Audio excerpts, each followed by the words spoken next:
Let's get it. As one Crookshank, your one and only Move Swiftly speaker, checking in for a daily Move Swiftly thought, giving you a perspective on teamwork that you will not get anywhere else. Coordinates, if it's the 17th, November 17th, Sunday, November 17th, 2024. You already know where I'm going with this. Got to get into some college football news. You know, my Michigan Wolverines had a bye week, so I finally got an opportunity to watch a full Colorado game from start to finish. And here's my take: a game game in which they faced off against Utah. They won the game, I believe it was 49-21 or 27.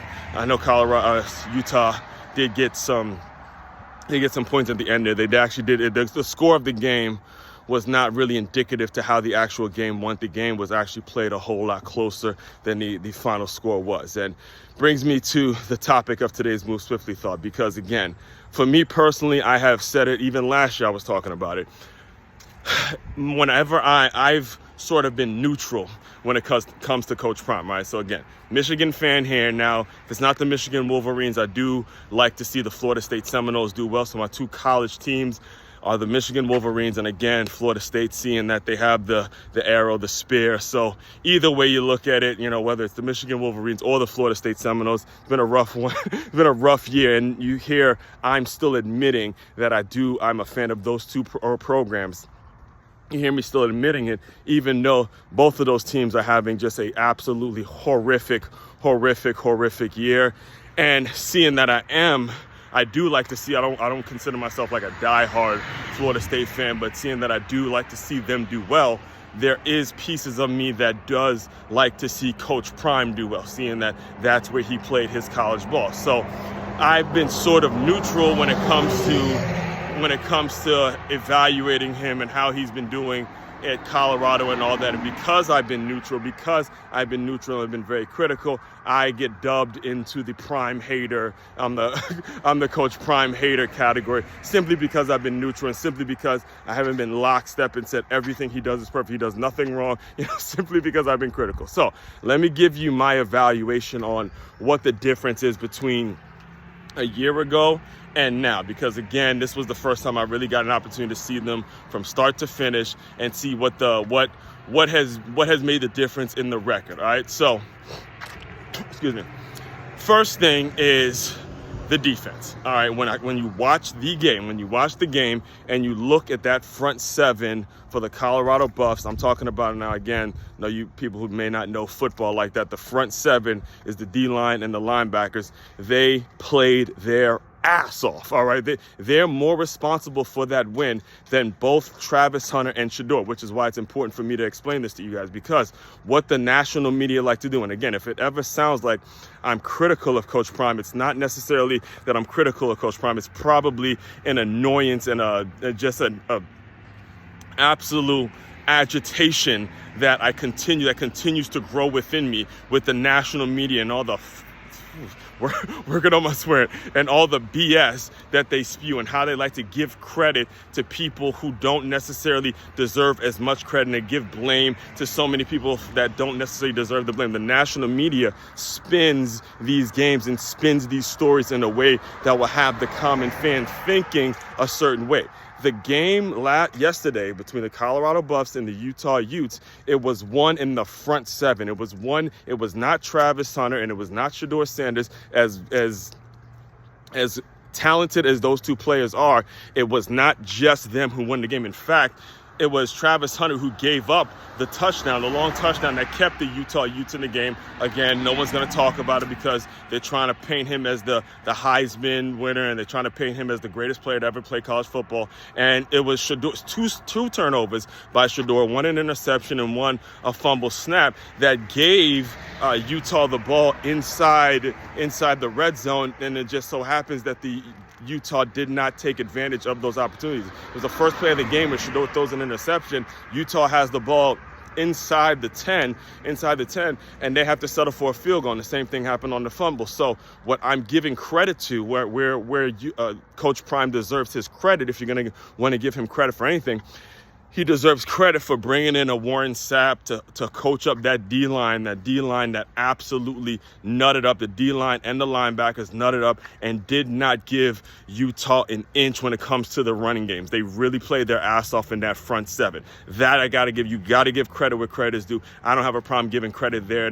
And myself being a former linebacker player, I'm always maybe a little biased when I see, but whenever I see good, solid linebacker play and safeties coming up and filling the run like, ooh, I get a little excited. Now, I think that front seven for Colorado deserves a whole lot of credit. Now, second reason for the turnaround, and again, you got to be 100%. Now, the football folks, people who study college football, play college football, and know the game of college football. We're not talking about the fair weather fans that have come in because the media has sort of gravitated to Coach Prime and, it's a bunch of media hype and all that. We're talking about the people that really know football.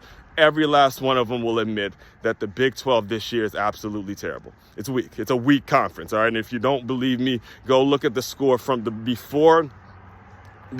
I had this take kind of ready before the game between Kansas and BYU. And then if you go look at the score last night, BYU was the number 6 ranked team. They were number 1 in the conference, and then go lose to Kansas, who's a 3-7 team. And I think that's actually who Colorado plays next week. So it can be, you can absolutely conclude because of that the Big 12 this year is just a weak, really weak conference, and it's pretty much wide open. And that's why it brings me to a bigger conversation where I'll probably be talking about this more tomorrow on Tackling Turnover with Teamwork, which is the element of quality competition. All right, quality competition when it comes to really evaluating and getting a solid evaluation on how well a person is doing. It's very, very important that you also evaluate the worthiness of the opponent, and you also got to evaluate the quality of who they're going to be competing against and how good they're going to be and all that kind of stuff. Because I'll just kind of leave you with this idea and leave you with this thought.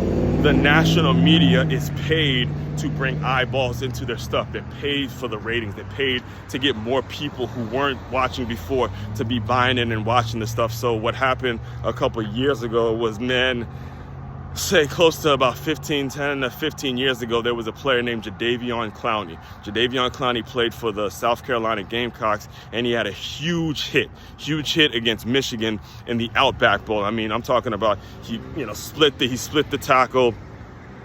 It was either the tackle or the DN, but he split him, and he happened to run into the Michigan running back, and the Michigan running back, his helmet goes and flies off, and all of a sudden the media kept blasting that play over and over again, and eventually he became the number 1 pick. And you can go ask the Houston Texans, you can go ask that organization how well that number 1 pick of Jadeveon Clowney actually turned out for him. Not going to be a very happy answer. I'm sure you can ask your typical Houston Texan fan how well that number 1 pick for Jadeveon Clowney, how well that turned out. And this is the same stuff that's happening on repeat when you look at what they're trying to do with Shedeur and Travis Hunter, turn them into, top first round picks, because the media gets paid for all the likes and all the comments and all the attention that it gets. And this is what I'm going to be diving more into this tomorrow when it comes to just what you're consuming, the quality of what you're consuming, and the quality of competition that you have around you. All of that stuff leads to a business that's going to be fruitful. So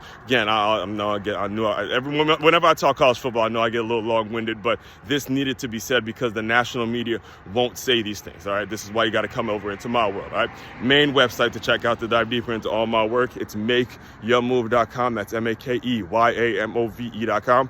One-stop shop for your teamwork and your self-development needs. As one Crookshank, your one and only Move Swiftly speaker, checking out. You guys continue to move swiftly. We will talk more soon.